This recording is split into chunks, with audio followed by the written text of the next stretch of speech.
Okay, everyone, just got a heads up from our technician. We should be going live in about 1 minute. Start.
So are we ready to start? I'm just confirming right now. Just give me 1 more second because I have to work through the chat with the technician. Okay, we can start now. So if I could just get a confirmation from everyone from session 1.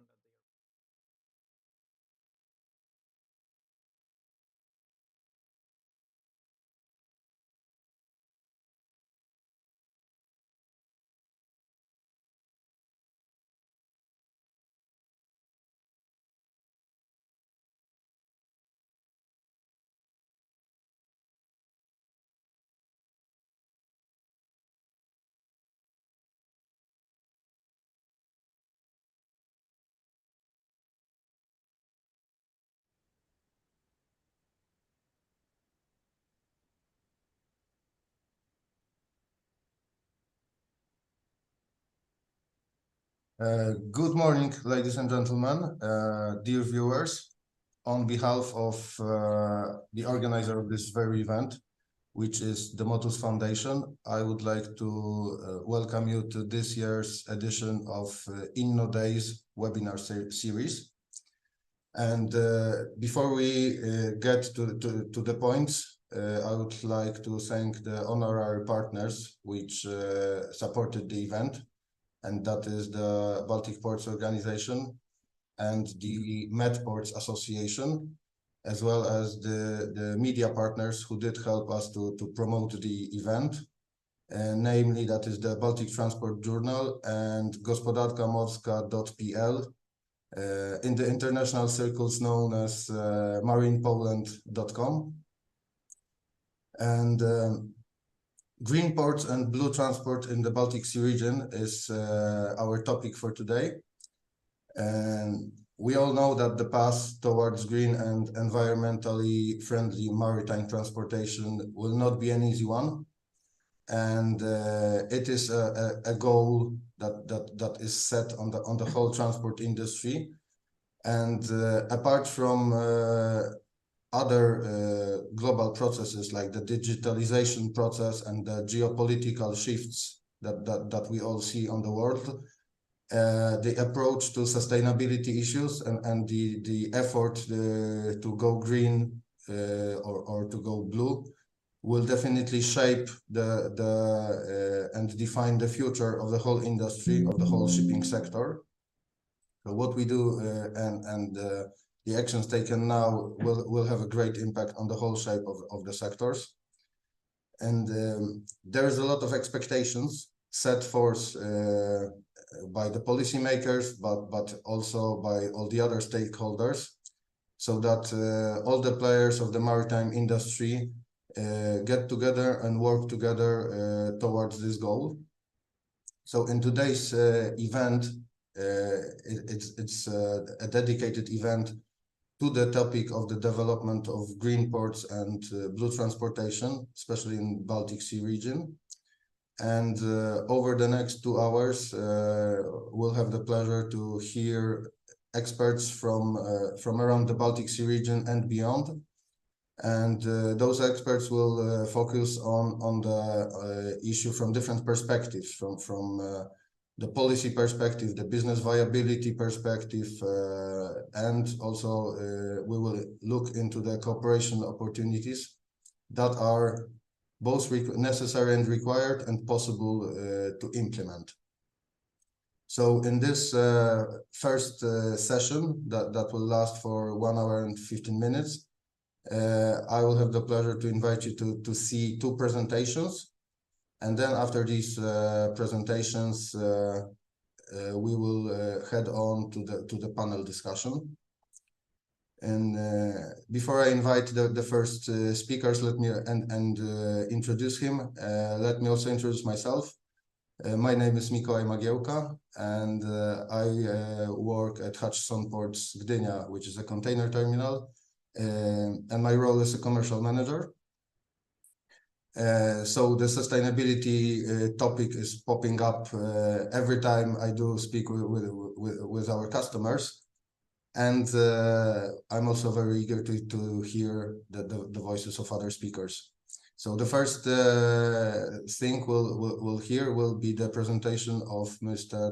Erasmus Parsmo, who is the project manager of the Swedish Environmental Research Institute.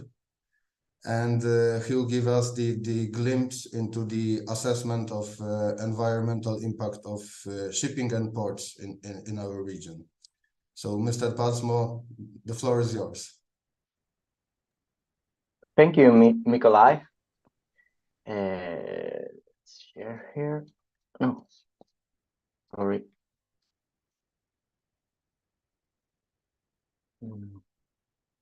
So I was asked to, so a couple of months ago, I was asked to talk about emission inventories and assessing the environmental impact. Can you see my screen? No.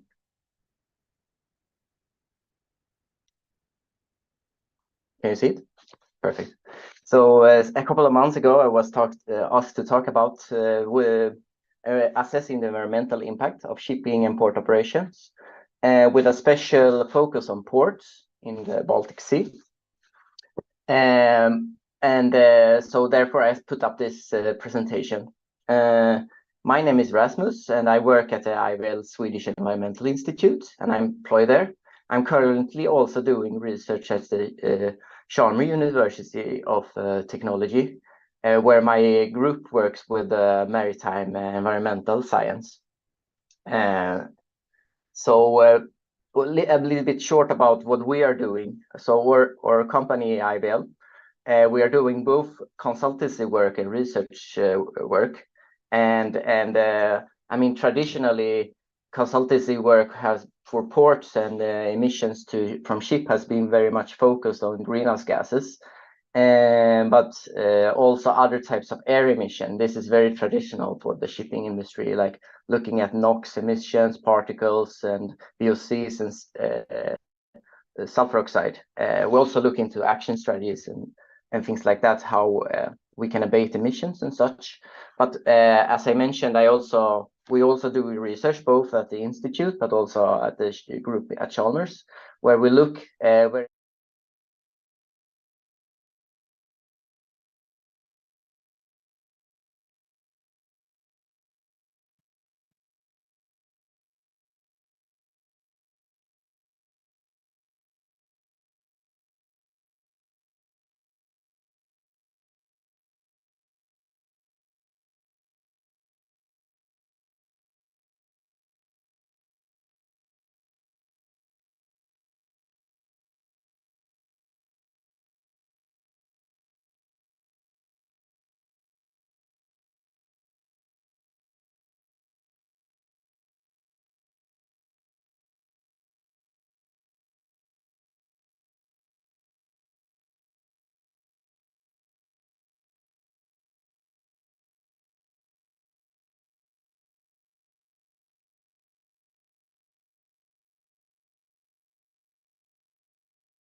electrification in general. For example, like trucks or actually working machines at the terminals that are getting more and more electrified in the system. And then we have also abatement technologies, different types of technologies on the ships that are applied or at the trucks and such to reduce other types of emissions.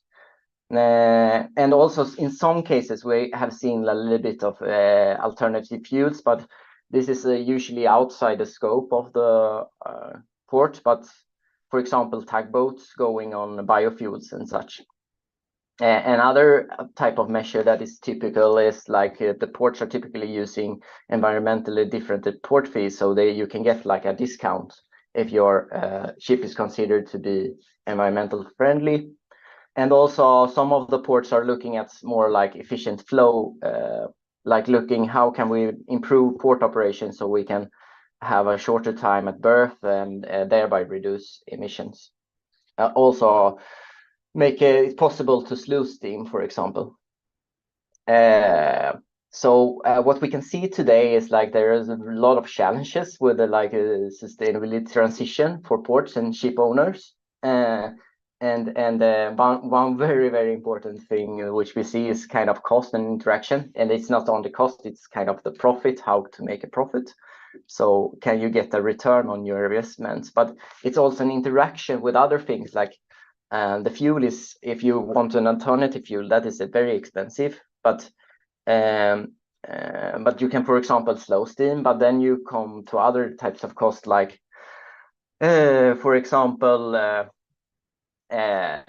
cost of crew increases if you slow steam because you are longer time at sea. And one other challenge that we see is kind of what will the future supply in ports be, and what will actually the fuel of cost of fuel or what is the fuel of the future.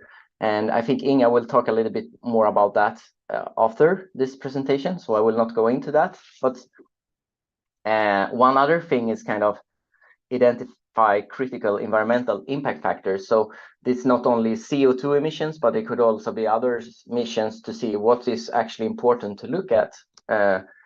Another thing that we see is a growing problem is actually power demand in ports. That we see there is a lot of competing interest, at least in the short term.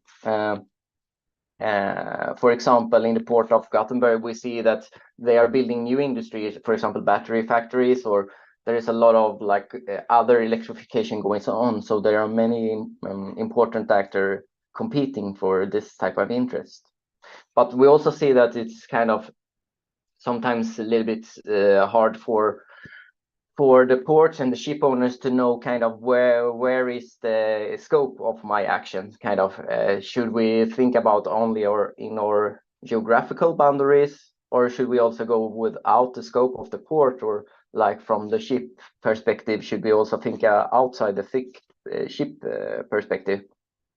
One other issue is kind of so that is relating to kind of if we want to think of like, are we just accounting emissions here and now, or are we also thinking of that like when we take a measure, should we actually improve what will be improved by changing this measure? So if we just take a step back and look at this is not the Baltic Sea, but the entire European Union emissions import as a fraction of emissions compared to sea, for example. So this is just, if you look at the y-axis here, you see the CO2 emission imports as a percentage, and on the x-axis you see reporting year, so the ship's reporting year, and you see it for 12 different ship types of categories, and as you can see, the percentage varies between 4 and 20, mostly between 4 and 20% of the total emissions occur in the port areas. But for example, as this data is based on the officially reported to the European Union now, and the new policies that are coming up are actually based on this data sets, but it only includes ships that are larger than 5,000 gross tonnage. But as you can see, for example, the cruise ships sticks out here at 2020, but this is not so strange because due to Corona, most of the cruise ships were standing still. So if we just look at, I mean, they're also important to look at the total emissions. And here you can see CO2 emissions importing a million tons of CO2. And then you can see very clearly that like the container ship segment is very important, but also the tanker segment are especially important in ports. But it should be noted that the general cargo, for example, those ships are mostly small, so there could be much more emissions from general cargo, which is not included in this statistics. And with this, I want to say that it's very important when you do like this type of emission inventories to look at each ship segment separately. And it's also important to know what each port show distinct emission patterns. So it's generally not the same from port to port. So this is just like aggregated for all of EU ports. So if we take an example, it's also interesting to see kind of you have the ship emissions, but you also have other types of emissions, for example, from trucks and trains and terminals. And this is from the port area in Port of Gothenburg, well-to-wake CO2 emissions in 2020. And there you can see that if you include a fairway of 8.7 nautical miles, ships will constitute the most of these emissions. But it should be noted that in Sweden, most of the electricity is produced from low CO2 produced from sources with low CO2 emissions. It's also important to note here that in the kind of the inventory, like different phases are important where the emissions occur. We can see that most of the emissions in the port area actually occurs at berth in this case, and this is true for most port, I would say, from the auxiliary engines. So if we go to kind of when we look at the greenhouse gases, the key considerations here are kind of this CO2. This is very, very important, that CO2 affects the environment regardless of where they occurs. And this may sound very obvious, but for example, it's very important if you electrify something that you know where the electricity comes from, because if it comes from coal power, the actually emissions will increase. So in the long run, you need to also consider, if you are making onshore power supply, for example, that the CO2 is coming from a green electricity source. Also, I want to address that it's important to include other emissions such as methane. For example, from LNG ships, we see like when we are doing measurements and when we're doing calculation on aggregated scales, we see that increased emissions from methane due to slips in the engine, but also upstream emissions of methane. So it's very, very important that we actually consider this when we consider greenhouse gases.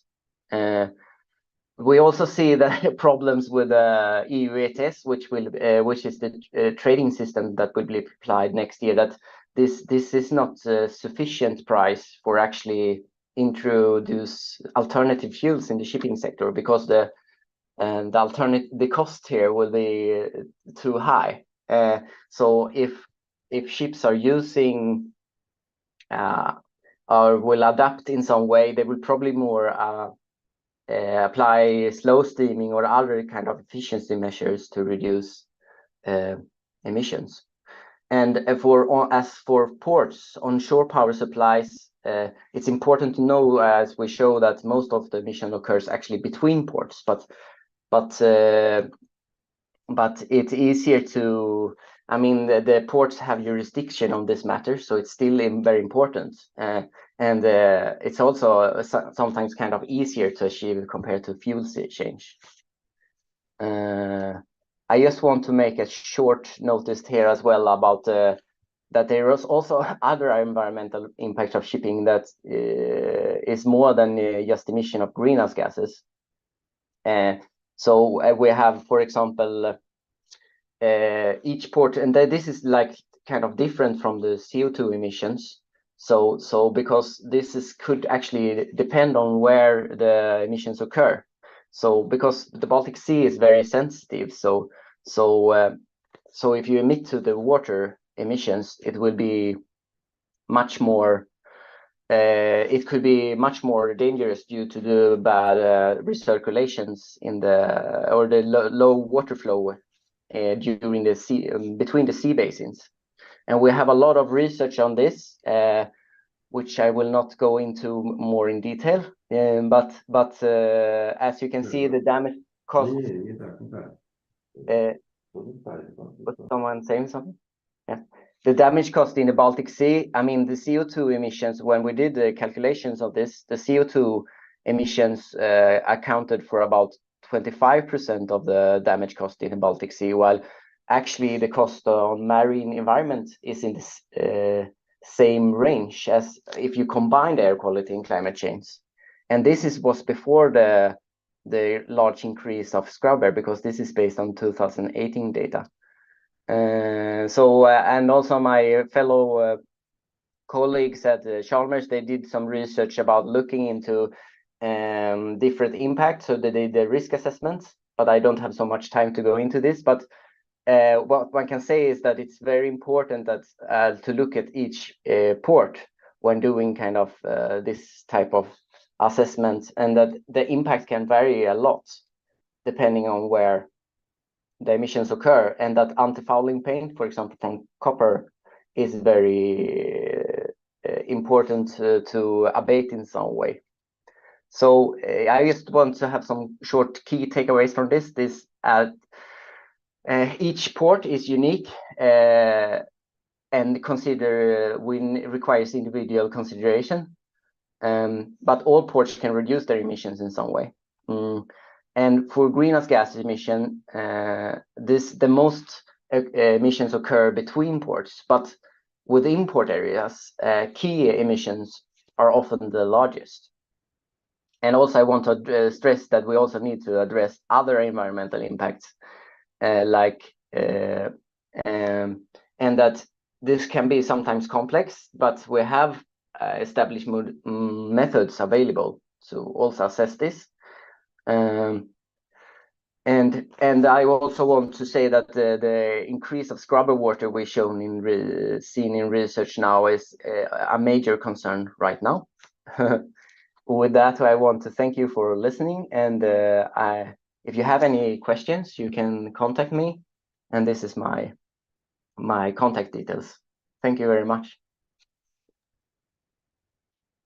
Thank you very much, Rasmus. That was super interesting, and actually I liked very much the list of all the challenges that you mentioned, because it just shows that there is no one-size-fits-all solution. No. It's overwhelming, like the variety of options, variety of technical solutions, variety of perspectives from the country to the global view, per vessel, per port, per company. Yeah. And, this smoothly brings us to the next presentation, where we will be able to see if there is any cooperation model, or if there is anything in how it works in practice, and what efforts are done to provide the solutions to the challenges you mentioned. And the next presentation will be given by Ms. Inga Garis, who is the project manager at Port of Hamburg Marketing. So the microphone goes to you, Inga. Thank you very much. Thank you very much for giving me the opportunity today to present our project Blue Supply Chain at this webinar today. It's a great opportunity for us. And also Rasmus' presentations and what you just also said, the variety of solutions that we have to tackling the issue of achieving climate neutrality in ports or in the maritime sector is exactly the starting point that we had for this Interact Baltic Sea Region project. And I'm going to get back to that later. First, allow me to say a little bit like who I am speaking for, so to say, where I'm coming from. I hope you can all see my presentation. I have not received any complaints, so I just say, I just assumed you can see it and you can hear it. So I work for Port of Hamburg Marketing. And as the name suggests, we do the marketing for the Port of Hamburg. We are a public-private partnership or a registered association. And we basically do the locational marketing for the industrial side of the Port of Hamburg and every company that is located in the Port of Hamburg, which is also a great variety of companies coming from the biggest terminal operators in the port, but also to smaller forwarding companies, to energy producing companies, to chemical companies, since the Port of Hamburg is also a large industrial area. Our biggest member and our most important member, obviously, is our Port Authority, who is basically the landlord of the Port of Hamburg. What some people sometimes surprise is that our membership also includes companies that are not directly located in Hamburg, but that still want to work together with us, also because we have a wide network of representative offices in Germany, in Europe, but also in Asia. And that also leads to our more diverse group of member companies. And for instance, our member companies also include the Baltic ports of Rostock and Trelleborg, but also some northern sea ports like Kiel and Lübeck. And Lübeck can also do both as the Port of Hamburg, so to say. I just sneaked this slide in here because, as I said, it's my job to market the Port of Hamburg, and I'm sure you will all receive this presentation afterwards, or you can download it somewhere. So here are the facts and figures about our port from the last year. And one of our most important areas, or what like the key business, obviously, is container, but also, as you can see, since it's a large industrial areas, there are also a lot of other parts that we have to keep in mind when we speak about achieving climate neutrality within a port. Because as Rasmus said before, if we just look at one side, you reach a wall pretty soon. If you just look at, okay, we need to install onshore power supply, and that is going to solve the issue of greenhouse gas emissions or in the Port of Hamburg, that's not going to work. And so to achieve, like usually we to achieve or to find some solutions for the port itself, but as I said, also for our member companies, we do have a pretty large project department. I'm sure some of you have already met my lovely colleagues here.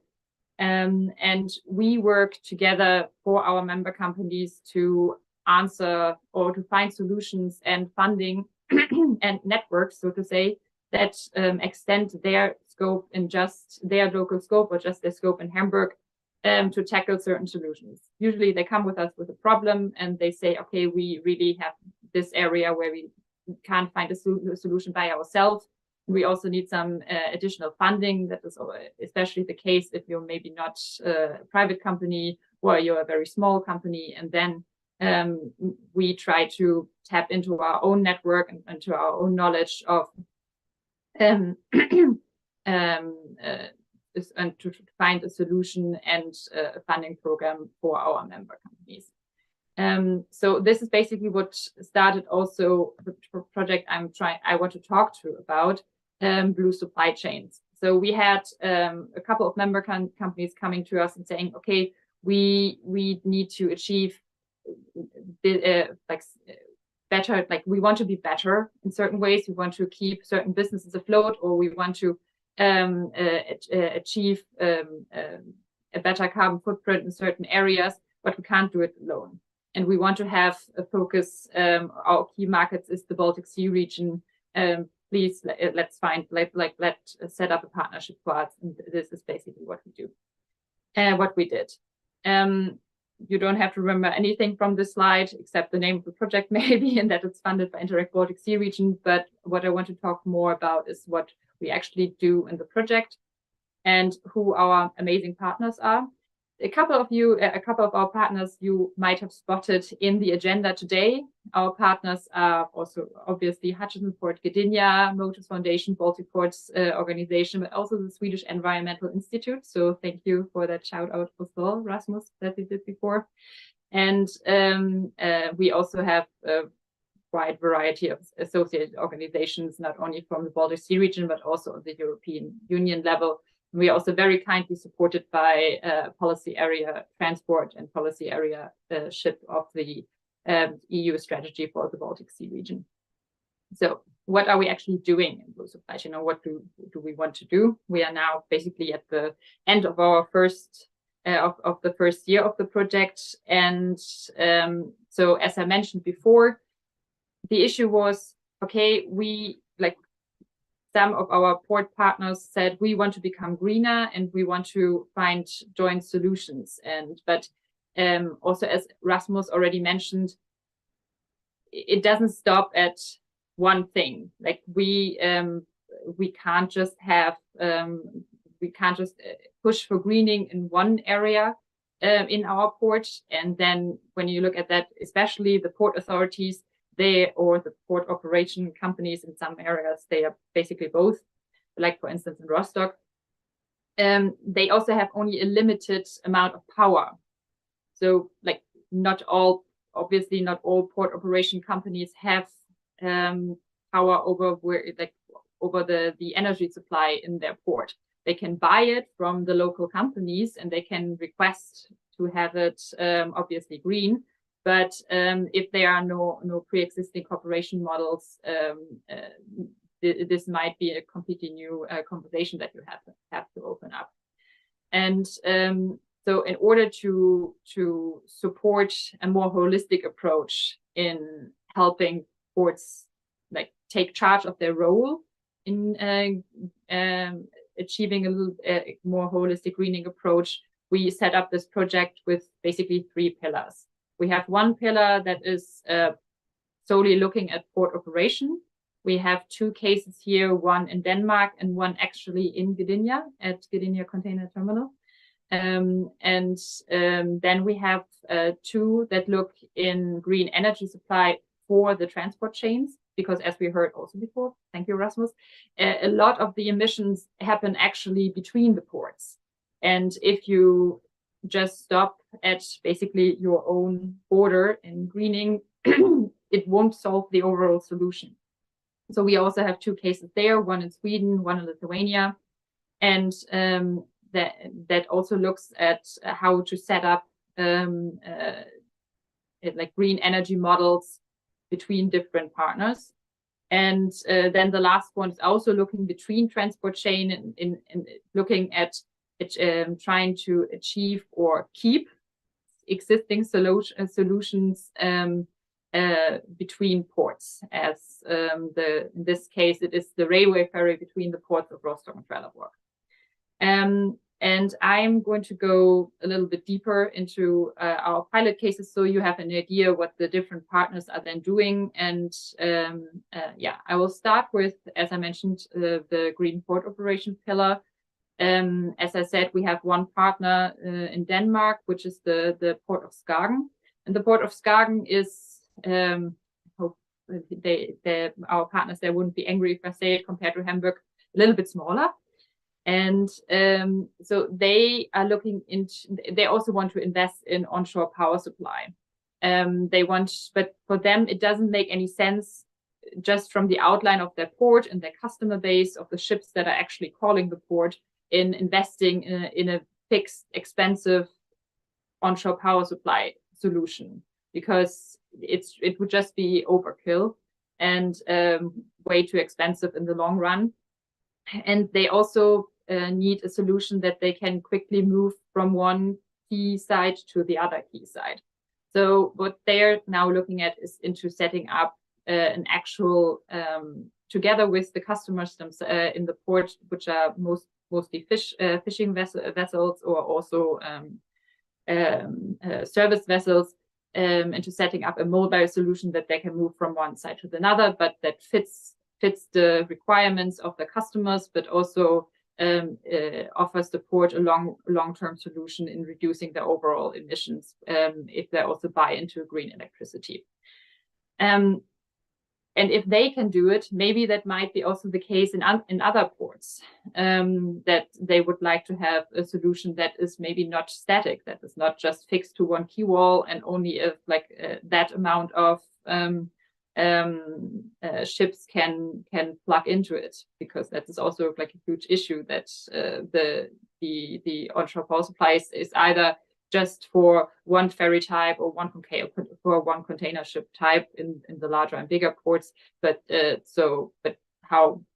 why don't we try a mobile solution? And in this case, we might start with fishing vessels and service vessels, but it might be also applicable to other vessels. Then we have the other perspective that from the port operation side, which is in Gdynia, by Hutchinson Ports, who already started into retrofitting their gantry cranes to make the overall port operation more sustainable as well, by just having them run on electricity, and maybe in the long term, in the second step, also run on other alternative fuels. They're also looking at together with other Polish partners. And that might also be the case. If it works in a large terminal as theirs, this also might be then applicable in other parts of the Baltic Sea region.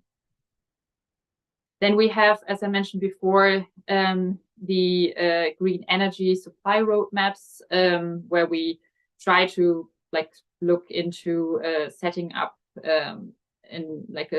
starting as a local plan for how to actually streamline which green energy is available in one region, then extending the scope one country, and then also looking at it from the Baltic Sea region perspective, where also the Swedish Environmental Institute is a very lovely partner, and they are doing a large chunk of the world in that project or in that pilot case.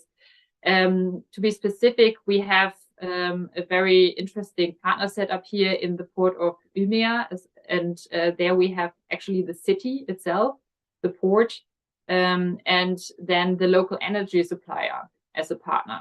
And they are working together in deciding together with more national organizations like Swedish Environmental Institute and also closer what we have this large variety of how we can achieve greening. We have a different variety of alternative fuels, but what would actually work in the port of Umeå? And what is actually possible when speaking to the local energy provider? What can they provide? And also, what does the city want? In which direction do they want to push this? And the port of Umeå is also a very interesting case, because their closest connection is actually not another national Swedish port, but on the other side, the port of Vasa, which is the Finnish side. So they also always have to take that into consideration. But still, they are also not operating just point-to-point connections, but also in all over Sweden. If the port of Umeå is suddenly starting to invest into hydrogen, which is currently what it will look like, but other Swedish ports or partners also in the Baltic Sea region are not doing that, and they are the only ones. Or they're not the only ones, but still, this will also be very bad, because we are basically part of a chain. So if one part starts doing something and the other part does the opposite thing in the Baltic Sea region, we don't get very far. So that's why we are very happy that we have also the research institute here in the partnership that maybe can remind the more local operating partners that they are not alone, and that it would be best to maybe look left and right to have a more general approach. The same thing goes in Lithuania, but they are not doing it within one port and within one city, but between two ports. Specifically speaking, between the port of Klaipėda, which is a seagoing port, and the inland waterway port of Kaunas, because they have already established inland waterway transport between these two ports. keep in mind before that it was just truck transport. So all the cargo between these two ports, between like inner Lithuania and the port of Klaipėda, would be run by trucks, which is usually the least environmentally friendly solution. So like the first step was to push it, put the cargo, or to even give the alternative of having inland waterway transport. But inland waterway transport is also, it is and more environmentally friendly than this truck, but there's also some room for improvement. So what they are currently looking into with both ports on both sides and with also the local energy providers is looking into how do we develop a zero emission inland waterway zone between these two ports. And this also needs the perspective of not only, okay, we need like a vessel and we need charging infrastructure on both sides, maybe also in the middle of the river. Is it going to be enough? And if this model works between these two ports, it might also work within the port. It also might work between two other ports when it's not an inland waterway connection. So this is what they are doing in Lithuania. And so in the end, we will have two roadmaps that are going to complement each other when it comes to green energy supply models. Last but not least, we have one pilot that, as I mentioned before, is trying to keep a very environmentally friendly solution between two ports that is sometimes in danger of falling apart, and that is the rail ferry connection between the ports of Rostock and Trelleborg. Most of you probably know that this is the last rail ferry connection we have in Northern Europe, and it's also for the poor reason. It's like very it's expensive infrastructure to upkeep, and the ferry operator Stena Line is a partner in the project. Both ports are a partner in the project, and the question is, okay, like long term, can we keep this greener energy solution, transport solution compared to other transport? Or do we have to, or is it not feasible in the long term? And so the ports are trying to look on both sides. How do we make the rail ferry transport more efficient? What can we improve on both sides?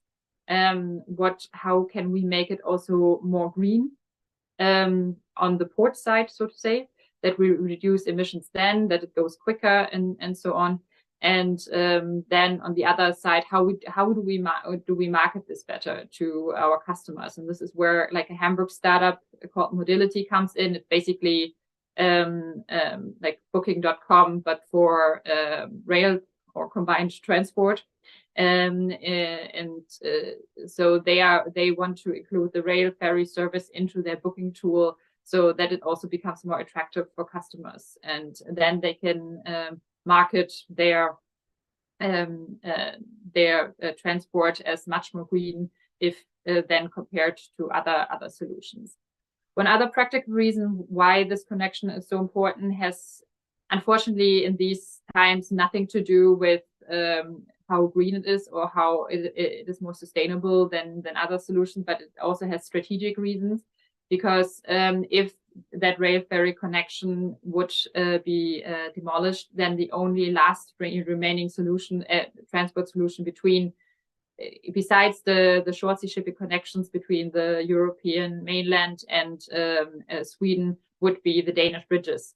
And they have been considered as at major risk for military strikes or something or similar things. So the Swedish state and the German state have also realized that it might be smart to have an alternative to the bridges for rail ferry transport, so that not all the cargo has to end up on short sea connections or on trailers in that regard. Yeah. So this was a very quick run through our very large project. If you have any questions, feel free to contact me or my colleagues from the project department of Port of Hamburg.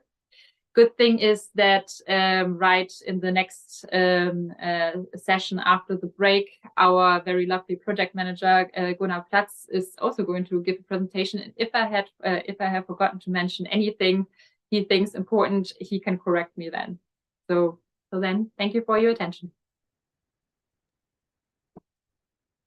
Thank you very much, Inga. That's a great example of multiple companies or multiple parties acting under one umbrella. And this brings us to the topic of the collaboration opportunities. And that will be the topic of our discussion panel we'll now have. That is collaborative opportunities for the development of environmentally friendly logistic chains.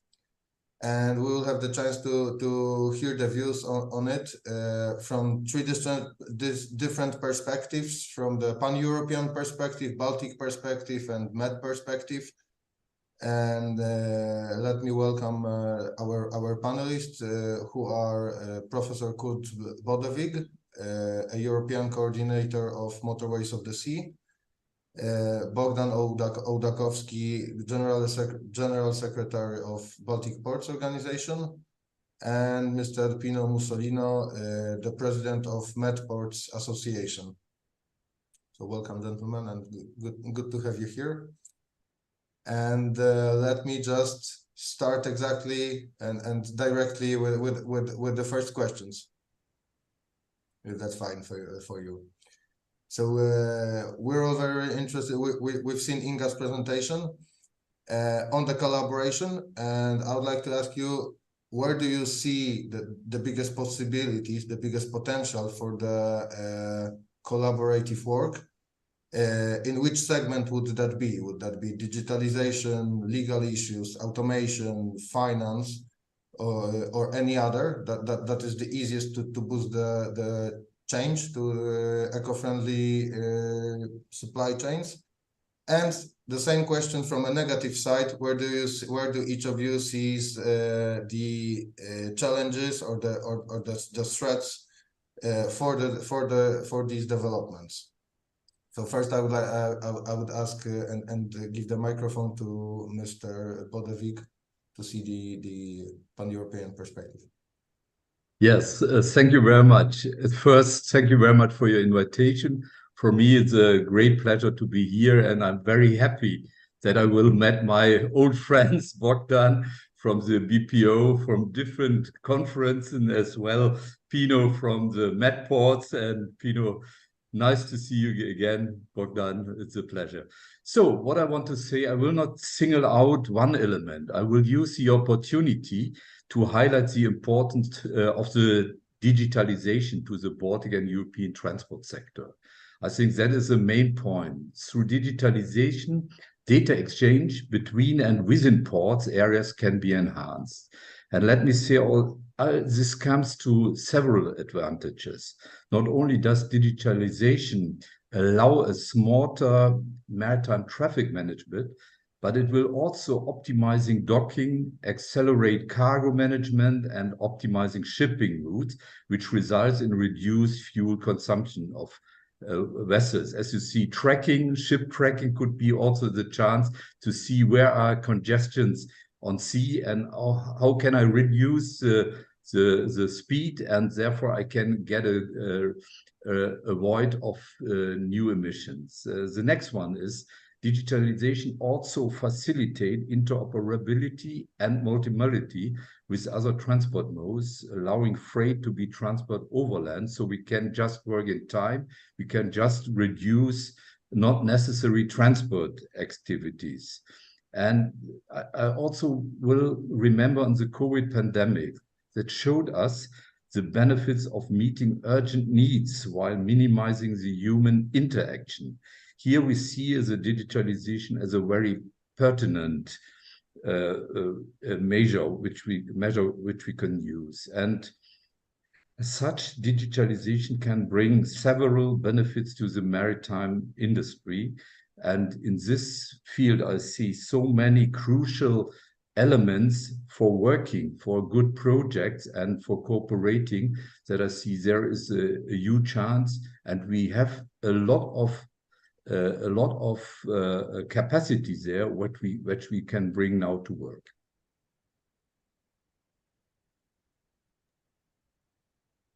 Thank you. And on the negative side, which would be the I think most that's difficult also one? the negative side, is that we have to do a lot of work in future.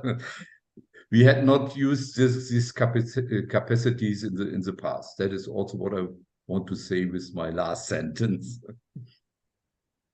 Thank you. And would you agree that the same applies to now I'm redirecting it to Mr. Ołdakowski. Would you agree with the digitalization as the main key issue in Baltic ports, or would you look at any other aspects that is easiest to start the collaboration on? Well, thank you for giving me the opportunity to speak today, and it's nice to see my friends as well, Kurt and Pino from Mediterranean. Nice that we are building that bridge over the Brussels, probably. Yes, the question is quite or is very relevant. You mentioned what is the main area where the most possibilities for collaboration. And you just pointed some of them. I think it's a bit in everywhere. But if I should have point one, I would say it's the legislation. I think in order to go to green ports, green transport, green shipping, we need to have a really good legislation framework. What I mean by good legislation, that's the legislation from my side that transfer, of course, policy goals into the legislations, like, for example, Fit for 55 does. But at the same time, the legislation must be workable. I mean that it must be clear, and it must also define who does what. I give you an example. For example, within this Fit for 55, there is a good legislation regarding infrastructure for alternative fuel. But when it comes, for example, to OPS, we as ports, we have to provide OPS for passenger and for container ships. And we're happy with that, with some exceptions. But for example, many ports are now saying that there is a problem to provide high volume of energy power from the grid to the ports. And we as a ports, we are not responsible for grid network. And who should do that? It's the obligation of the government. Is it the obligation of the grid operators just to provide this energy on the border with port authorities? So this is just one of the examples that good legislation is very important, but at the same time, it must be workable for all the stakeholders. So more dialogue is necessary in order to make this legislation applicable and workable. So, well, I think this is the main point. If you ask about challenge, I would say the same. So having a good legislation is also a challenge. I understand that it's not easy, that you have to simply write the legislation in a way that everybody is clear about what to do, and everybody is somehow, I wouldn't say happy, but probably knowing how he or she should go forward with this legislation. So, well, this is from my side. Thank you very much. And we're eager to hear Mr. Mussolino's view also on the where would it be easiest and the biggest potential, and what would be the most challenging, or let's say most problematic? Yeah, let's be frank. Well, first and foremost, let me thank you, the organizers, for having me here today and to have the opportunity to be in a panel with Mr. Bodevig and Bogdan. It's always a good pleasure. And we worked together already several times. And on the top of the fact that I chair an association, I also chair a port authority. So I, fortunately or unfortunately, I have a frontline point of view on the issues, which is helping. I would say that, of course, on the easiest part where we can cooperate, digitization and digitalization are probably the first thing that you can come up with, because it's easy to share, it's easy to standardize, and more or less, even when ports or public bodies are not able or not willing to do so. I come as you from the private sector, and I'm just borrowed to the public sector for as long as my country will use me. The private sector is moving ahead. So in a sort of way, it's sometimes even better to kind of listen to the market and follow the market through. I would say that I would like to borrow the words of Barack Obama, former president of the United States, and he defined himself as a pragmatic dreamer. And we should all be pragmatic dreamers in these sectors. I've heard too many panels and seminars and places back in 2015, 16, 17, with a overarching extreme optimism, which was not met by either technical solutions available or even funding available. So sometimes something is shining, but it's not all gold what that shines. For example, I'm very happy, you may have seen that, and that also proves that on the front line, we are all there. Bogdan, when he was talking about OPS, you know, OPS seems like very cool, very immediate. It's a no-brainer. You know, you bring electricity to the vessels, and the vessels are turning off their engines or their generators, as Dr. Parfman was showing. You know, when you have the idle vessels in the port, particularly cruise vessels, you have a high concentration of GHG emissions, and on paper it's looking super cool. But if you think that even within the European Union, then you have different state legislations that are allowing or not allowing the easiness of building those things, creating those things. We don't even have a common pricing for electricity, and the risk to make a intra-European dumping between ports, it's real and it's concrete, and it's really bad, because the point is not making a commercial exploitation of OPS if the issue is to decrease emissions. So you see, and I was recently, if I can just make a detour, I was in Chile, and I was talking with some very good European managers, and they were saying like, you know, we're really aiming at 2030 regulation, making OPS compulsory, probably even 2026. I said, oh, fantastic. Have you ever been in a port like in the last 10 years? Have you seen the European ports? And I would say that sometimes it's good for me that my point of view is that since I have met ports, I can see also our colleagues from the Northern Africa side or the Middle Eastern side, and I can see that they have sometimes more competitive, faster instruments. So I would say the biggest or the easiest way to share, it's of course digitization, but best practices. We should do these things all the time. We should talk to each other. Sometimes I don't need to reinvent the wheel if somebody else has done a good job for me before. So we should start to talk to each other and exchange more, and set, for example, a list of common good best practice already available, knowing, and you have said that, and I'm very happy for that as well, that there's not a one size fits all. Different ports in different areas with different contexts, serving different hinterlands, have different answers to give. And pretending that everybody is wearing the same shirt with the same tie is delusional and a huge source of waste of money. Last but not least, I think that the best part, it's not even among the ports, but the best part should be a public-private cooperation. The public alone doesn't have the entrepreneurial attitude to unlock research and development in the way that the private sector can. The private sector doesn't have the firepower to do that alone. So we should do more and more. Some areas of the Union and in the Mediterranean have done that better, some not so well yet. We should unleash fully that potential, because terminal operators, logistic operators, MBOCCs sometimes have better ideas and better research and development departments than the public.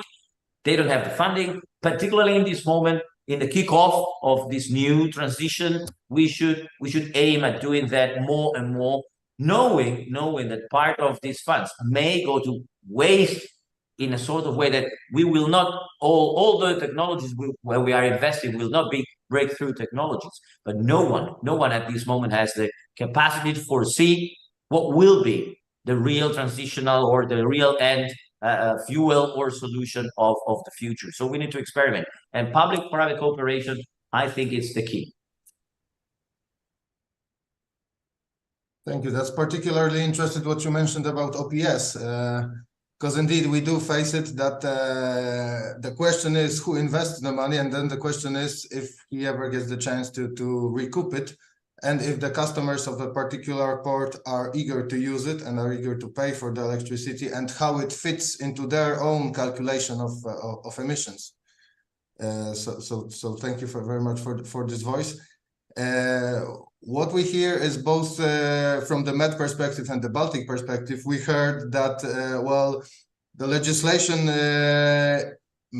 is important, but at the same time it does create the bottleneck, or may create some differences between the private sector and either the public sector, as Mr. Mussolino mentioned, or let's say the electricity companies that do not provide enough power, or other governmental bodies or agencies which are responsible for particular segments.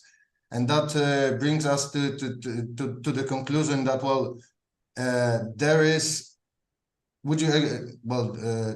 a need for cross-industry cooperation. It's not only shipping companies that need to cooperate.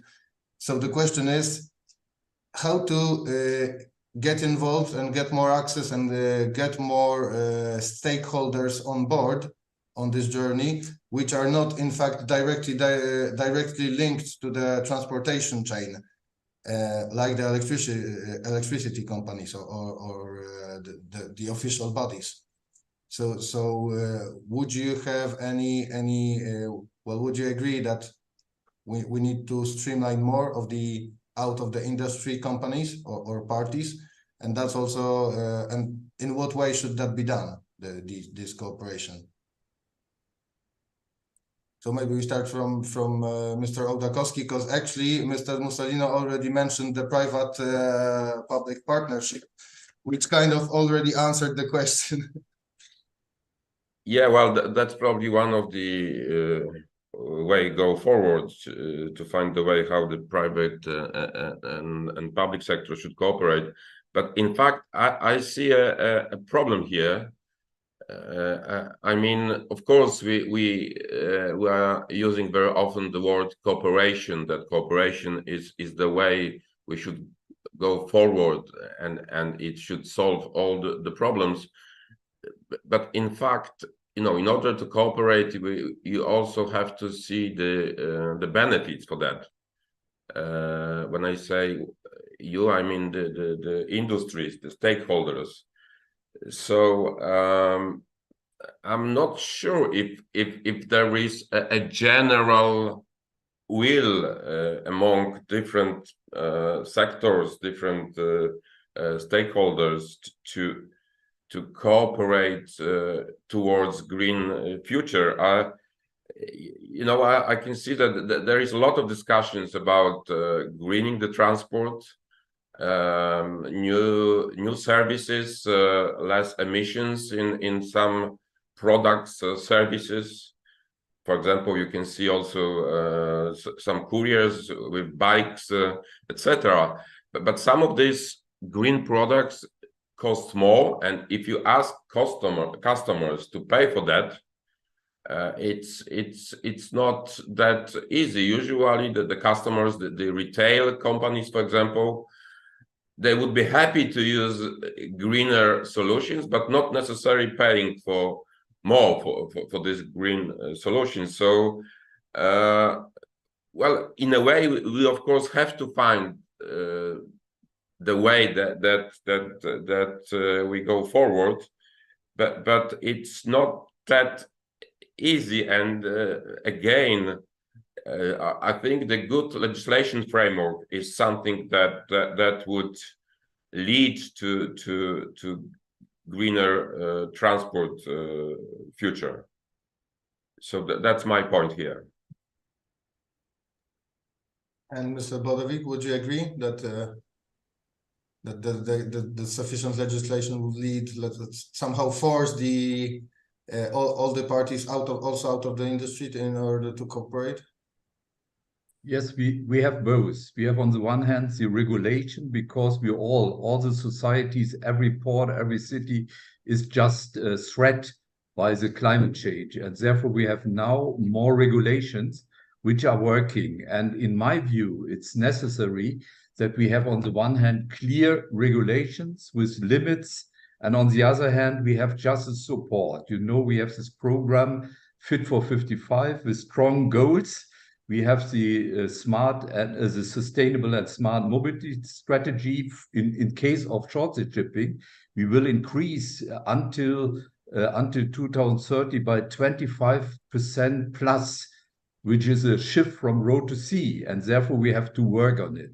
And you know, we have also AFIF and AFIR, just the regulation, and then just the financing instrument, which we can use as European Commission. And that shows that we are very important working on this case. So we try to do on the one hand to give just the limits, on the other hand we try to support perhaps pilot projects or perhaps cooperation structures, and therefore I think that is a way we can go in Europe, just also to find a way, to find the right way to give just inputs on the one hand, and on the others push to realize it. And therefore we are looking with CEF, Connected Europe Facility.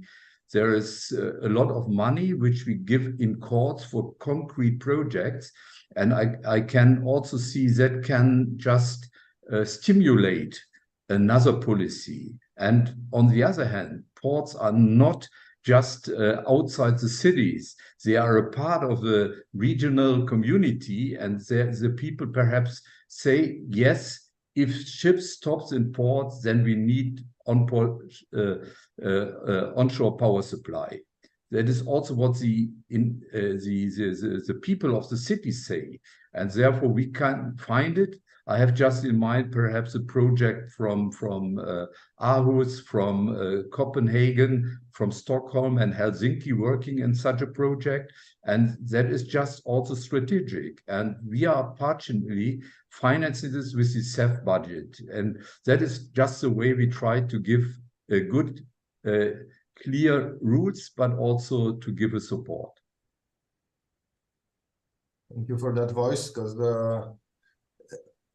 all the three of you, I see, agree that the clear rules could push more involvement and to prevent us from having just a one-sided view that everybody is only looking at their books and their limitations.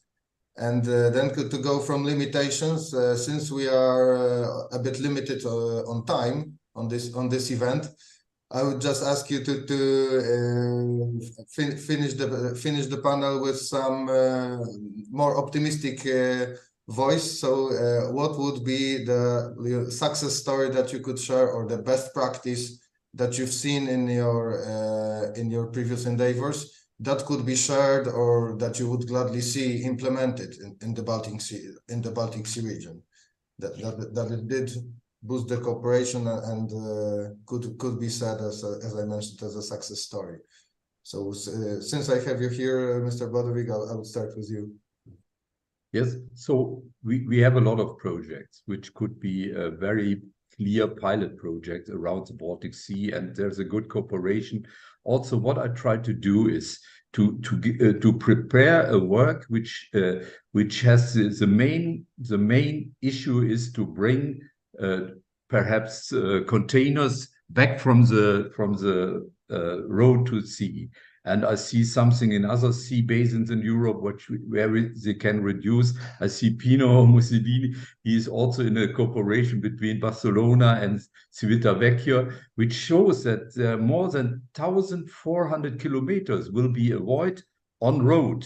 And that is just the way we have to think. And therefore, we need, on the one hand, some incentives also or we need just a more environmental related price for transport. And that is just what is just a good push for the future. In my view, we are on a good way. We have a lot of projects. There's a good cooperation structure in Europe. We try to get better infrastructure with SEF in ports and also in the hinterland connections of the ports. That is just also very important to find better way. And I remember that Inga just showed it from the inland waterways. Yes, if we have environmental friendly inland waterways ship, which are just getting the containers just from the sea ship, then we are also in a good way. And there are some places in Europe which will be forced such cooperation. And that is just what we try to do. We have to force and support the environmental friendly transport modes, and on the other hand, we have to look that the price for this transport related activities are so acceptable that just all the players, all the actors in the supply chain will cooperate with such an environmental friendly transport scheme.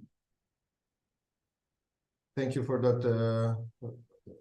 For that voice. And Mr. Mussolino, one of your actions has already been mentioned. So the Civitavecchia Barcelona cooperation, you cannot mention it as the best practice because Mr. Bodevic already mentioned, but maybe you can name the second one. Okay, well, as I said, we have worked extensively with Mr. Bodevic, so he is positively biased with us because we really believe a lot in motorways of the seas. I am extremely positive, but as I said, I think that we need to keep the feet on the ground and the vision to the long term. If we talk too much about what is happening in 10 years, we're going to stumble on the stones that we are walking right now in front of our eyes. And I've seen that way too much. But I'm positive. I see a lot of good things, good cooperations, good intuitions. I can give you one small example. We have participated to a Live 3H project already 3 years ago, and we've been awarded 7 million euros from Europe, and we have created the first port hydrogen valley of Italy already in 2022, and we are using that green production of hydrogen at the moment. It's a long story, but we use it as a storage of energy at the moment. Okay, we don't use it as a fuel, but thanks to that, our dry port, the dry port is not farther than 3 kilometers from the port, has been awarded a second European grant exactly a few weeks ago in order to produce more hydrogen destined to fueling all the transport modes, stackers, forklifts, and everything in the dry port. It's a drop in the ocean, maybe, but through the first hydrogen project, we managed to extend another hydrogen project, completely private, or anyway, with public funding, but anyway, made by private operators, not public bodies. So it's like a virtuous circle. If you show to the private operators that things can be done, and they can be done quickly, and they can be done effectively, that is kind of bringing more energies, and people are willing to invest. As well as Mr. Bodevic said, in the motorways of the sea, we concretely have proved that we can remove thousands of trucks from roads. And he knows that my dream is to extend some motorways of the seas also in the north of Africa and in the countries that are not belonging directly to Europe, but with which Europe could have a significant advantage. Because sometimes we think about borders and countries, but at the end, the emissions in the air and the environment is one, and the planet is one, and it doesn't really care whether there is a border in between if you are putting in the air a huge amount of GHG or other pollutants. So I think that there is a lot to be done, good projects, good ideas, good vibes. Also today I've seen, and let me say one more thing. I want to thank Bogdan, because the work that they are doing and the BPOs, it's a sort of like, we are a younger association as MedPorts, but we sort of look at them and the good practices and the good operational things that they have done as a good example of what we would like to be. And then, since I am a very competitive guy, I would like to learn from the best and be better. But that's another thing. I'm just kidding, of course. But we strive for that, and the striving of doing better and better and investing into these projects, it's important. Last but not least, we need to build. I know somebody doesn't like that, but the human capital. We need to teach to the new logistics operators, port managers of the future, how to look at these things, not as something that I have to do that because I'm forced to do that, but as the only business model available to handle logistics, shipping, good movements of goods of people of the future. So if we teach to the new generations how to look at the world with different goggles, then we will have better managers and more visionary people. So we also need to think that nothing can be done without men and women enforcing it. So we need to create also the human capital and the knowledge and awareness in the new generation of people that can do that, either in the private and the public sector. Thank you for that summary. So it's crucial just that somebody needs to make the first step, and the rest will somehow follow. Mr. Ołdakowski, the last but not least, success story or the example of good collaboration from your side. Thank you. Just to say something to Pino, thank you for kind words, but I think after such a comprehensive contribution from your side, I don't know what I can do better than Mediterranean ports do. Well, in a way, you could say that the Baltic region is the region where there is lots of cross-sea cooperation, cross-country, cross-industry cooperation. So we have a culture here in the Baltic to cooperate, because simply our sea is small sea and it is still quite polluted.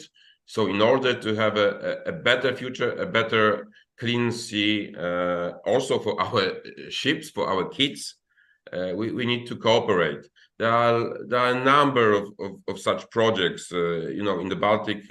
Also, Mr. Bodevik just mentioned the project that 4 or 5 major ports are working together in order to deploy OPS for cruise vessels. But there are other projects, similar project. Also, recently there was an initiative between Tallinn and Helsinki about green corridor, establishing so-called green corridor, and I can see this new movement. So ports on both sides of the seas, together with the shipping line and other stakeholders, they're trying to focus more and more on greening this service and limiting the emissions. So simply lots of different cooperations, but I would say we treat here, I mean, good examples are getting to normal business. So I would rather say that we should focus more on challenges, on problems that are in front of us, because those good cooperation projects are just, it's happening, and of course we should talk about them, but we should spend more time on the future challenges, and there are lots of future challenges, and one of them I think is really to mobilize different industries, not only the market leaders, but in each of the sector, in each of the industries, there are leaders, there are followers, and there are those who are at the end of peloton, and everybody must at the end meet future requirements and stay on the market. And of course, we see mainly how the market leaders are performing, what they are doing, but what about the rest? I can see that for the rest, it will be really a problem to meet the new legislation frameworks, to pay for that, also find financing for the investment plans. So I could see that there's a real challenge in all industries, also in ports and shipping lines. So let's focus on that. Thank you. Thank you for that voice. Well, I could just summarize it that all of you underlined that, well, there is the need, but nobody can do that alone. The environment is one. That sounds trivial, but that's true. The pollution does not know borders or differences between different logos or companies or shipping lines or ports or terminals, but it's still one. And it's, well, we all look up to the market leaders. And it's not only, as Pino mentioned, the change of habits of the generations of the human capital, but it's also, as Bogdan mentioned, the change of habits of the whole companies or of the whole, and to wrap it up, as Mr. Bodevik mentioned, into the legislative basket that really keeps it together and gives a clear roadmap. So with that optimistic view, I suggest we now take a short coffee break for less than 10 minutes, and we meet again at 10:50. So 10 minutes till 11. And Thank you very much for inviting us. Thank you very much for your insight and sharing Yes, thank you. of your views. I also will say thank you very much. I think it's good and we are on a good way. Bye-bye. Bye-bye.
I hope you at least managed to run to the kitchen, get the coffee, and backwards. I did it.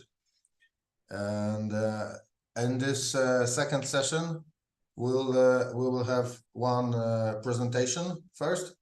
So we will listen to Mr. Gunnar Platz and his presentation on the development of sustainable procurement strategies for the business. And afterwards, we will head to the panel discussion on the long-term costs of neglecting anything, the cost of doing nothing. But first, let me pass the microphone to Mr. Gunnar Platz, who's the managing partner of Planko Consulting, and more details he'll tell you himself. Yeah, thank you very much, Mikola. I just start sharing my screen. I hope you can see my screen now.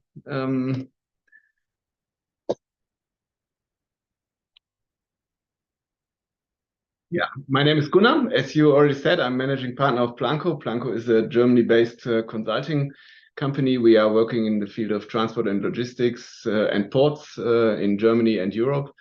And I'm also the project manager of the Blue Supply Chain project, as Inga mentioned earlier this morning. And I'm working together in this project and helping Inga with developing this project, with implementing this project, and managing and administrating this project. So thank you very much for inviting me. I have a bit of an exotic topic here today, I would say. The topic is sustainable procurement strategies in the Baltic Sea region. So the first question is, what does that mean, sustainable procurement?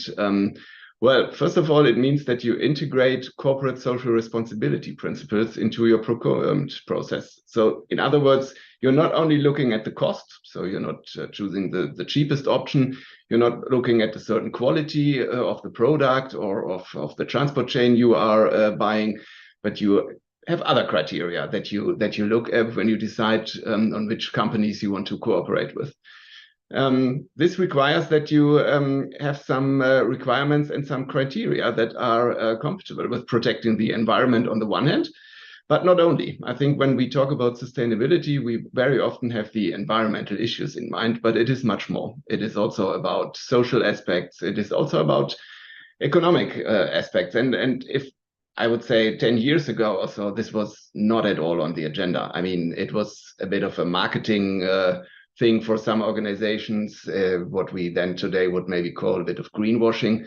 I even know of some companies, for example, that were transporting empty containers with big logo on it on a barge on the Rhine River, just to show that they are, let's say, using environmentally friendly modes of transport. But in fact, the whole transport chain was based on trucks. And this was just a marketing issue. I think this is different today because the customers require this. The customers asked for this and wanted to know about the environmental situation of the whole transport chain, for example, etc. And this is something then you have to comply with as an organization. However, I have to say that in many cases, when it comes then to cost, and when it is then more costly to, in this case, use a more environmentally friendly mode of transport, it is still an issue. And it is still an issue that many organizations then, especially in these economically difficult times that we have now, say, maybe we postpone this decision and now have to still choose the cheaper option. So this is then, of course, not acceptable. This is not okay. When it comes to other sustainability criteria, I mentioned social aspects and I mentioned also economic aspects. This is a bit different. When you think of the different crises that we had in the past, for example, the energy crisis, and in Germany, for example, we were very much depending on Russian gas, and many organizations also made the experience of increasing prices for energy, and maybe of let's say a bit more diversification in their whole procedures to make this to lower risks, to minimize risks, and by that also have an economic benefit.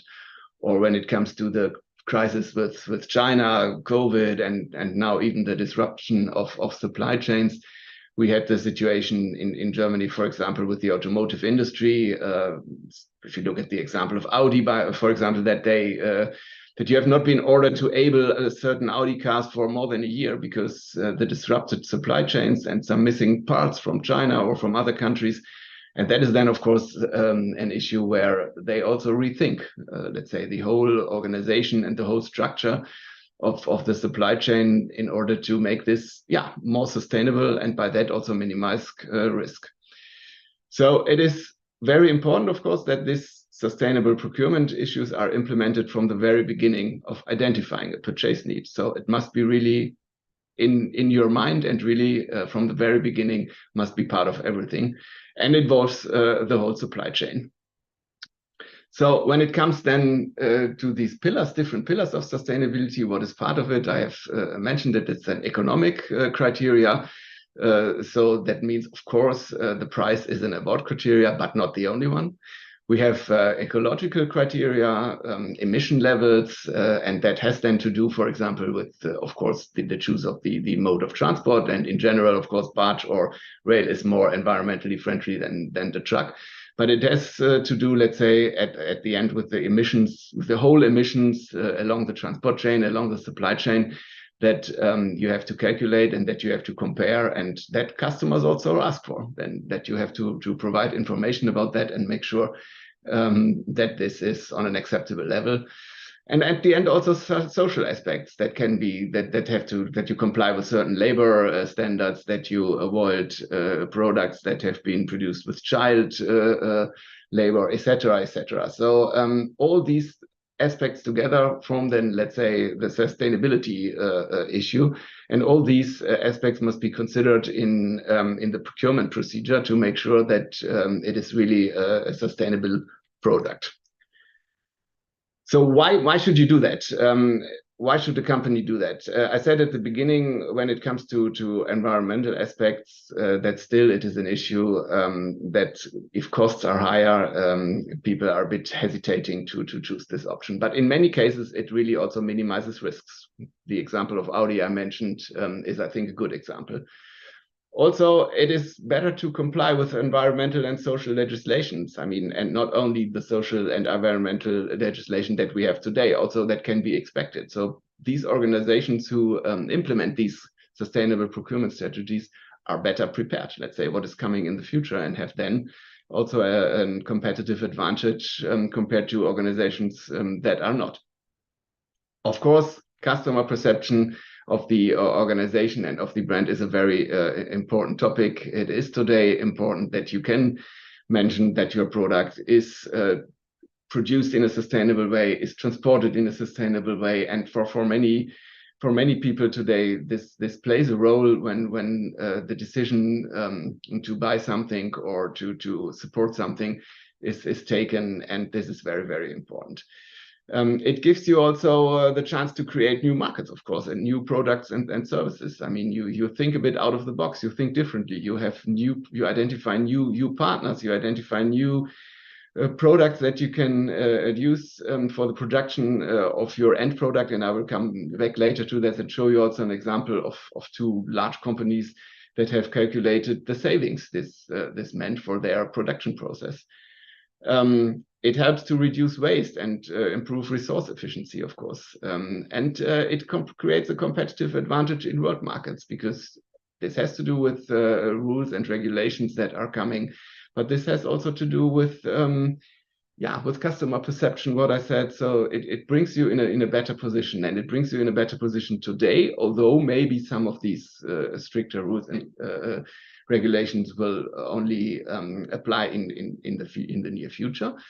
But you are prepared, and I think this is worth then to think about that. And also, finally, and this is also a more and more important issue, that it facilitates access to capital.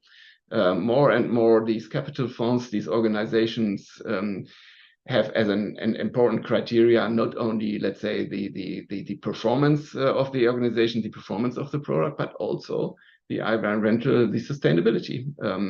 If you go now, even as a private person, if you go to your bank and you ask for some funds, some products that you can that you can work with, then this is a criteria, and this your bank will ask you, well, is this important for you and should we take this into consideration? So that means if your organization has implemented these kind of strategies and considers sustainability criteria in the whole process of production and of transport, etc., this will make the access to also capital easier and faster. What is then needed to implement these kind of sustainability procurement strategies? First of all, it's of course transparency that you need, a transparency throughout the whole supply chain, and that has not been relevant in the past. In the 10 years ago, nobody cared about the detailed organization of the supply chain. You just wanted to have a price for transport from A to B, or from a production line from A to B, and a time and a certain quality of the transport, maybe depending on your product, but which transport mode was chosen, and so on and so on. That was not interesting. That is of course needed today, and that is not only relevant for the process, for the transport process, that is of course also interesting for the whole production process.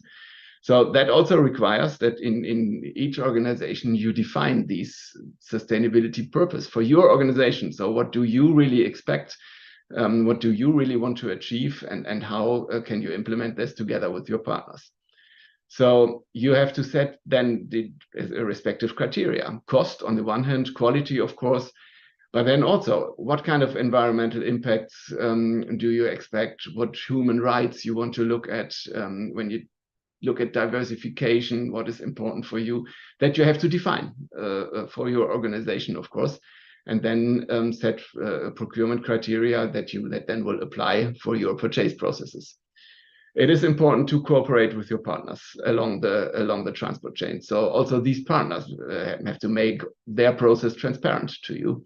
They have to show you their processes, their transport processes, their production process, where they are by their projects, how they produce their products, etc., etc.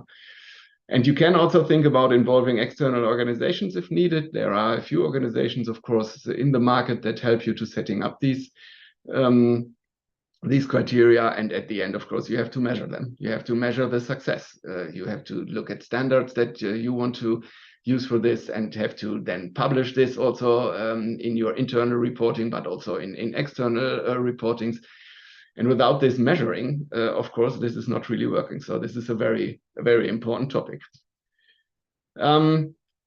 I said at the beginning that there are good reasons for doing this and for applying these kind of criteria. And I have here two examples, one from Nike and one from Pepsi, who have both implemented these kind of criteria in their processes. And Pepsi, for example, a few years ago already found out that they saved $60 million in reduction of operating costs following sustainable procurement programs and a practice focused on product ingredients. So with some changes in the ingredients and in the transport chains, etc., they saved a lot of money. And also Nike mentioned, for example, a $50 million saving by replacing certain components of their shoes with more sustainable materials and by improving the supply chain. And I think this makes very clear that this is not only, let's say, something that these sustainable procurement strategies are not only something that the organizations do for some marketing purposes, for some having a better customer perception, but that it is also something that helps the organizations to be more efficient, to save some money, and to be more competitive in the whole business environment they are operating in or they are working in. And this is very good to see, because when we are in discussions with organizations, it is still very often the case that they are a bit reluctant and say, yeah, but it's difficult. We are in competition with other organizations. We have to look at the price. We have to look at the cost. And then this is, of course, very good to see that this is on the one hand right, of course, but that this is on the other hand helping both sides, the efficiency of the organization, and it helps also the society, and it helps also the environment. So thank you very much. I hope I could give you a quick overview about sustainable procurement strategies, what this is, and in how far this can help you to save some money and to save the society and the environment. Thanks a lot. Thank you very much, Gunnar. Yeah, it's interesting to see the switch from the cost is king into let's have a broader view.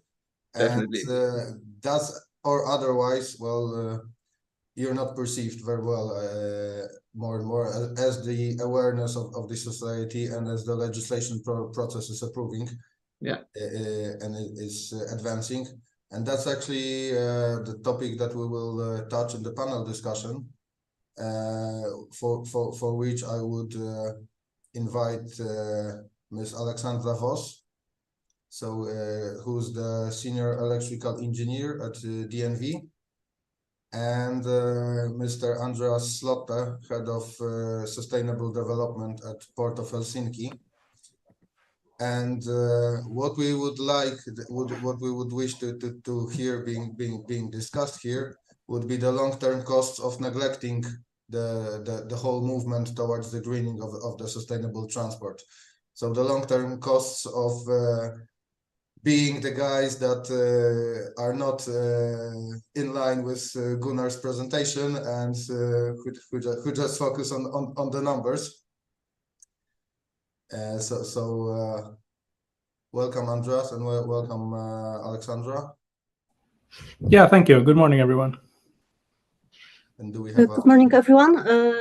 It's a pleasure to join you, and I apologize for lack of camera, but I have some healthy issues. No problem. And the most important thing is that we can hear you very well. So let me just start with the first question, which is exactly the topic. So what would you say can be the consequence of neglecting the whole movement towards the greening of maritime transport that is not very much emphasized or underlined, or that might fly under the radar? Yeah, I'm not talking here about the slogans that we all know, that it's important to take care of the environment and of the future generations, because that's kind of obvious and has been mentioned in here. But what is there that the average customer, let's say, does not see, or the average person? If you could identify some of the other consequences of neglection. So I can go first if you like. Yeah, again, good morning, everyone. Andreas Slotte talking to you from Helsinki. Yeah, of course, the environmental degradation, it would definitely escalate if we're neglecting this push, and this, of course, has effects on biodiversity and ecosystem disruption, and you have increased natural disasters, and this, of course, then will, as you well noted, affect the societies in which we function.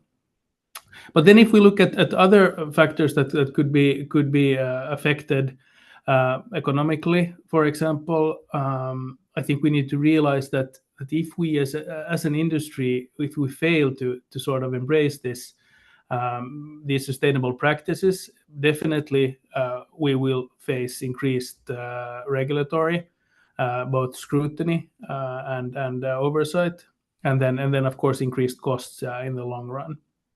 And then I think it's also important to note that, if we talk about one business in the industry that's lagging behind in the adoption of different green practices, they're going to find themselves, to be irrelevant in a actually, I believe, fairly soon. Actually, if you don't show the initiative in these questions today, the demand for your product or service is not going to be there in a few years' time. So I think that's very important for everyone to realize. And then again, if we sort of come back to the social aspect of it all, I think a topic that has been very current the past few years is, of course, that geopolitical tensions over the access to the different natural, sort of traditional natural resources may also increase the tensions, that is. So that's an additional reason why it's important to try to shift the focus over to more sustainably produced energy sources, for example. So and all this, of course, combined means that if we're not pushing sort of aggressively enough towards a green future, it's not only the sort of the health of the planet that's being threatened, but the stability of our societies, because these all these things that I mentioned and that were mentioned previously, they all combined will affect our whole globe, both from an economical, ecological, and societal point of view. Thank you. And Alexandra, would you agree with this broad view? Yeah, mainly, but what I wish to add, in my opinion, it's not neglecting, it's rather backlog on the decision how to put in the business model from the owner's perspective. As it was mentioned in the first panel, Pino told about example hydrogen production. I wish to say when we build the first step, it will pave the way for the next steps. So I believe that all regulation or changes will trigger to speed up with the decisions and investments in the flip upgrades. So you would more see it from the owner's perspective also? Yes, I wish to look also from the owner's perspective. I know that environment is very important also for me personally, but yeah, I think it's not common point of view to look from the owner's perspective. No, I fully agree, and it's good that you brought it up, because obviously, I mean, we all agree that it's society and environment issues that are crucial if the things are neglected. But as Gunnar and Andreas mentioned, there might be, or suggested, there might be a temptation to become a blind passenger. Yeah, so everybody's going ahead with and making costly investments, but let us still keep the money and be the last ones to jump on the train before it leaves. Yeah. To help the exactly. And this brings us to another question. Well, all the green investments are costly. If it's a scrubber installation, or if it's a retrofitting of equipment, or if it's OPS, and would you consider that? What impact would that have? Or would you not be afraid that there would be a negative impact on the long-term competitiveness once the companies do invest into the green technologies? And then would that not be neglecting a bit the investments that are not directly connected to environment?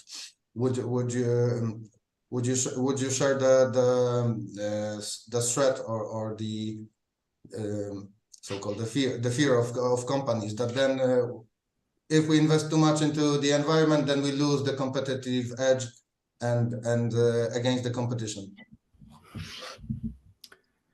At least I don't think that you can see the sort of the investments into green technology at this point in time. You can't consider it in a vacuum and see them just as sort of green investments.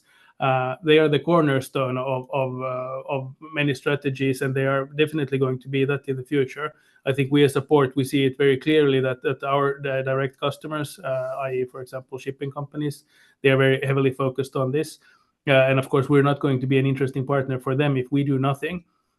And I think we also see this has picked up the sort of just recently that, for example, the cargo owners, they also start focusing on this and ask questions and want to know about the sustainability work being done. As I said, you can't see it in a vacuum and consider it sort of a separate interest. The green investments. On the contrary, these are completely crucial for the future and for the survival of your own business. It's a business decision, not an environmental one, in one sense. So, Alexandra, would you also agree that it's there's not such short-term thinking, or that it's fading? Yes, I totally agree. Of course, first impression would be that it's not the best moment to invest in such money, but yes, the green loans are reserved by dedicated financial institution. Such initiatives like Poseidon Principle support such an investment. So, yeah, from one hand, recession is never a good time to increase the debt, but do we have a choice? Environment is important, so yeah. Yeah, I totally agree with what Alexandra said, and I think one thing also to keep in mind is that even if and when we're in a recession and sort of the total amount of money available for investment goes down, the relative allocation within the amount that you still have left for investment can be allocated differently than previously. So it's not necessarily so that the green investments will take a hit sort of from the overall recession. It might just be that they are prioritized higher than before, and in absolute terms sort of remain on the same level. Because again, what we're trying to do with these investments in many cases, renewable energy, own energy production, hydrogen, stuff like that, is of course is future-proofing our business. So if you take those aspects into account, then it might actually be that the risk of the investment is smaller than for sort of a traditionally good investment. Thank you, because that so then you would say that both the investing own companies' money into the green technologies and getting the support, because obviously that requires substantial support from different government agencies, should not be seen as endangered because of the market conditions, but that's necessary anyway, and you would not see it as a burden, so to say. Well, I think it's maybe saying a little bit too much at saying that there's no risk or no burden at all. Of course, it can be, but my point was just that it's not automatically going to be just challenges for the green investments because of the sort of the overall climate that we are in. There are potential upsides as well, and for example, if governments or the EU or some similar body wants to stimulate the economy, they do that with different stimulus packages, and I think it might be, or it's quite certain that they will be pretty much geared towards the green transition. So that was the point I was trying to make, that sort of in relative terms, it might be that the green investments sort of stem to gain, even though in absolute terms, of course, the recession is difficult for everyone. Thank you. So, as well, Alexandra mentioned or suggested this, I like the impression. Well, there's never a good moment for making a difficult decision, and in fact, majority of players, like let's take the example of ship owners, faces the variety of options, like the alternative fuel. Yeah, there can be LNG, that could be methanol, that could be hydrogen, and there's a lot of discussions going on. So the question I'd like to hear the views of Alexandra is, like, is there any particular technology or initiative that should be focused on by ports or ship owners in the short term to be sure that there is no risk of stranded assets afterwards? Yeah, it's a difficult decision on where to go now, not to be losing money and not to go into a dead end street. So I'll pass the voice to Alexandra. Yes, yeah, it will be for sure a difficult decision. Fuel supply is the biggest challenge. Nevertheless, we are talking about HVO or BioLNG or e-methanol. The demand is much higher than the supply needs. So there is a additional gray zone like regulation gap. When we consider OPS or batteries on board in the ports, it will depend on each particular vessel. I have a feeling that it will be calculated in progress. So yeah, of course, we have to discuss which fuels are the best. But I think when we talk about fleet and vessels, it will depend on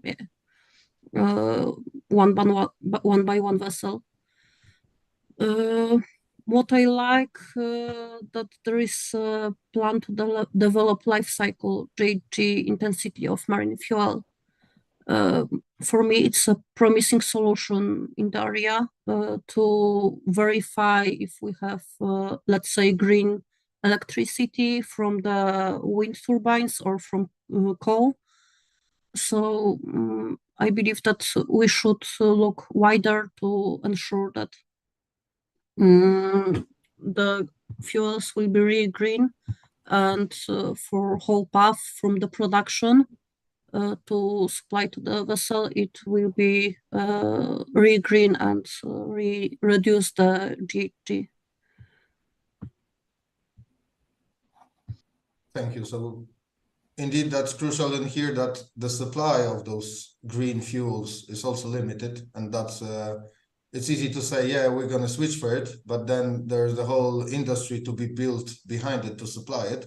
So Andreas, how does it look like at from the perspective of Port of Helsinki? Like if there's any short-term direction in which you would recommend to go or to focus in order not to go into a dead-end street? Yeah, that for example, you prepare the port for one side of the one type of the fuel, and all these ship owners suddenly decide, nah, we're going to change it. Yeah, I think that's exactly the challenge we're facing, of course. We're trying to understand what fuels are going to be viable for our customers in the future, so we can prepare and make sure that, for example, the bunkering process is accredited, and we have all everything in order, all the permits needed from local authorities and stuff like that, so that when the decision is finally taken by someone to, that we're going to go with, for example, methanol, then that we are ready and the bunkering can commence without problems. Of course, that's the problem. We don't know what the next main fuel is going to be. There are very many options still on the table. They have a very different safety characteristics and bunkering needs. So it's impossible to prepare for something, of course, that you don't know what it's going to be yet.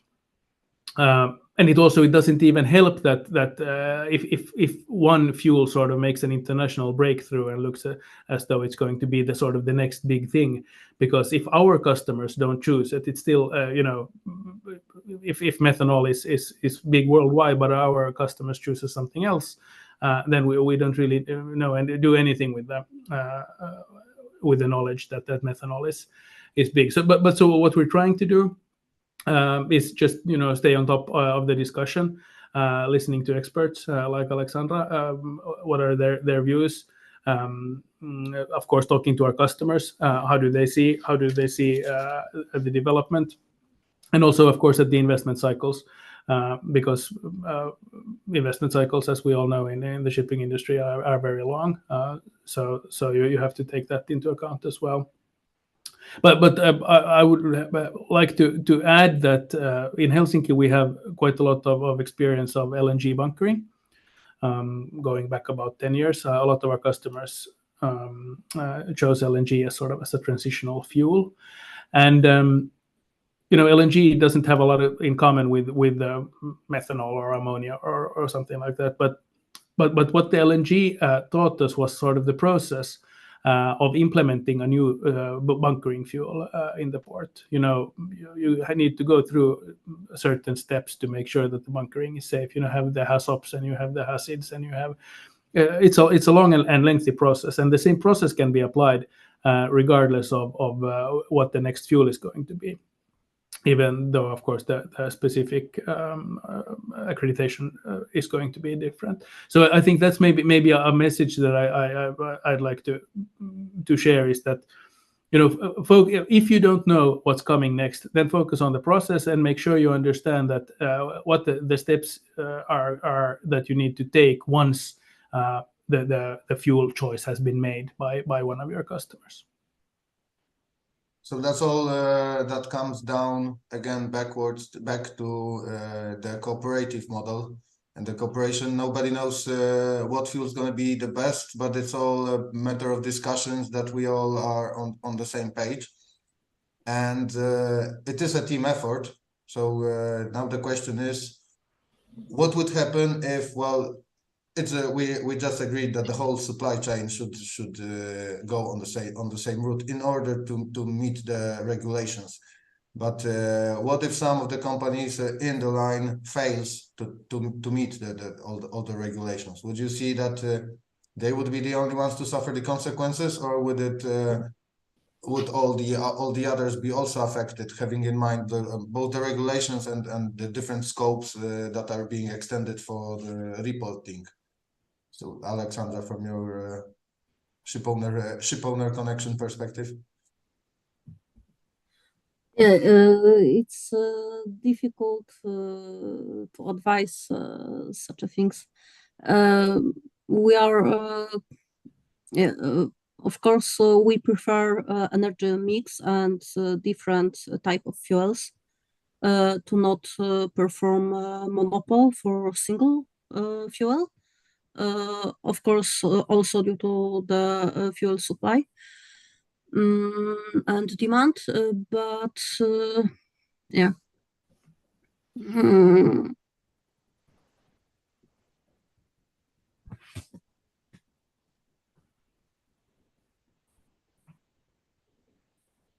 So you would say that could be avoided with the risk spreading, that the different fuels are being developed or by different companies, and that could it might be increase... helpful.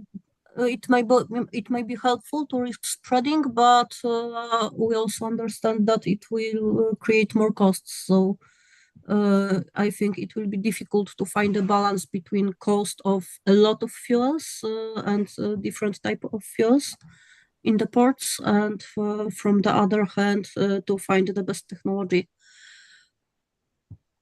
So maybe as it's always highlighted during this webinar, it requires huge discussion and team effort